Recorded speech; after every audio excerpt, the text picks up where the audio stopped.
आज हम पढ़ रहे हैं कक्षा 12 का व्यवस्था तंत्र की प्रक्रिया के क्रम, जो मैंने कल आपको समझा दिया था। आज उसकी प्रक्रिया के हम क्रमों के बारे में आज पढ़ेंगे। ठीक है, चलो तो स्टार्ट करते हैं। पहला आता है लक्ष्य की स्पष्टता। व्यवस्था तंत्र की रचना से पूर्व इकाई के लक्ष्यों की स्पष्टता होना आवश्यक है। इकाई के मुख्य गुण लक्ष्यों को प्राप्ति करने के लिए समग्र विश्व व्यवस्था तंत्र का ढांचा रचना होता है। इकाई के लक्ष्यों के सुसंगत किसी प्रकार का व्यवस्था तंत्र गठित किया जा सके, इसके लिए लक्ष्य स्पष्ट और व्यवस्थित रचना होती है। मतलब कि क्या आपका जो लक्ष्य है वो स्पष्ट होना चाहिए व्यवस्था तंत्र से पहले, कि मतलब आपको लाभ कमाने के उद्देश्य से कर रहे हो कि सेवा के उद्देश्य से कर रहे हो, किस उद्देश्य से आप कार्य कर रहे हो, यह पहले सबसे आपका स्पष्ट होना चाहिए। ठीक है। दूसरा, कार्य की सूची। आप पहले व्यवस्था तंत्र अगर कर रहे हो तो क्या पहले आपके जो स्पष्ट जब निर्धारित हो जाए तो आपकी कार्य की सूची बना लो कि कौन सा काम पहले करना है, सेकंड करना है, थर्ड करना है। इस प्रकार से पहले क्या कार्य की सूची तैयार कर ली जाती है। और कार्य की सूची तैयार करने से एक लाभ होता है कि कोई कार्य क्या दूसरी बार दोहराया नहीं जाता है, एक ही बार होता है। नहीं तो अगर आप लाइन से अगर कार्य की सूची नहीं करो तो वही कार्य फिर से करोगे, ठीक है, तो पता नहीं चलेगा। तो कार्य की सूची क्या बना लेनी चाहिए जिस कारण से क्या कार्य दूसरी बार दोहराया नहीं जाता है।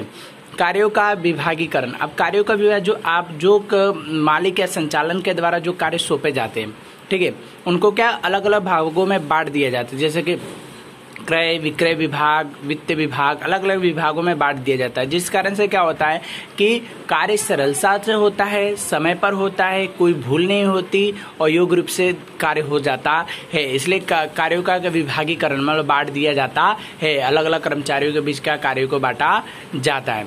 आगे देखते हैं तो चौथा पॉइंट आता है कि विभागीय पद और योग्य निश्चित करना। ओके, अब इसमें कार्यों को उचित विभागीय होने का पश्चात विभाग के कार्यों का दायित्व उठाए सके ऐसे विभाग के पदों और उसके उचित योग्यता निश्चित की जाती है।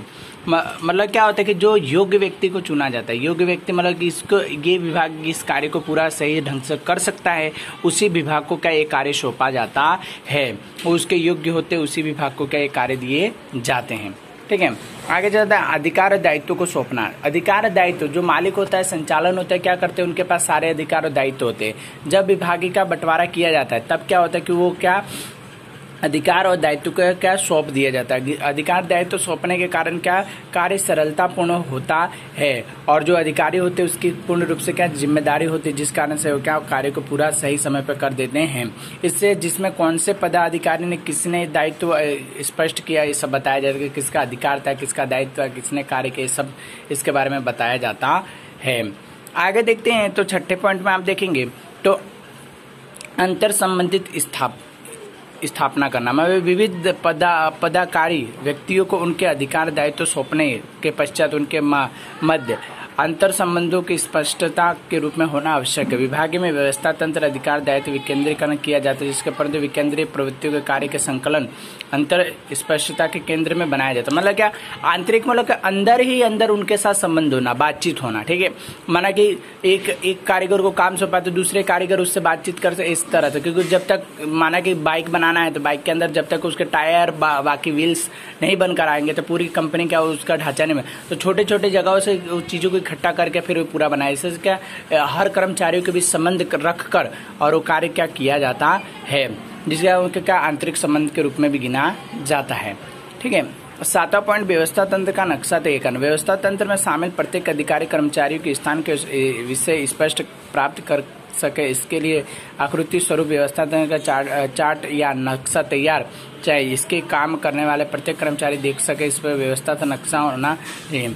और क्या होता है, कोई भी अगर कर्मचारी काम कर रहा है तो उसका पहले क्या होता है कि व्यवस्था तंत्र का एक रचना चाहे नक्शा क्या होना चाहिए, बनाना चाहिए। नक्शा बनाने से क्या होता है कि कौन सा कर्मचारी कहाँ पे कार्य करता है दिखता है। आपने स्कूल में देखा होगा बहुत बार कि क्या होता है, टाइम टेबल आपका स्कूल में लगाए होते हैं, जिससे पता चल जाता है भले 11:30 हो कि 9 बजे कौन से समय पे कौन सा टीचर कहाँ पे कार्य कर रहे हैं, और प्रिंसिपल को तरह पता चल जाता है कि ये मैम कहाँ पे इनका लेक्चर होगा, कौन से विषय पढ़ाए हो, तो नक्शे के द्वारा। ठीक है, इस प्रकार से कर्मचारी के अंदर भी नक्शे के द्वारा क्या कार्य किए जाते हैं।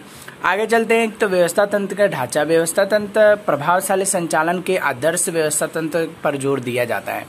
और व्यवस्था तंत्र के ढांचे के व्यवस्था का प्रकार बहुत सारे हैं, जिसमें 5 प्रकार दिए, जिसमें रेखीय व्यवस्था तंत्र, कार्य अनुसार व्यवस्था तंत्र, औपचारिक व्यवस्था, अनौपचारिक व्यवस्था, श्रेणी व्यवस्था। इस सारे व्यवस्था तंत्र के बारे में क्या बताने वाले हैं। तो ऐसे व्यवस्था तंत्रों के बारे में आपको कल पढ़ाएंगे। ठीक है, आज के लिए इतना ही।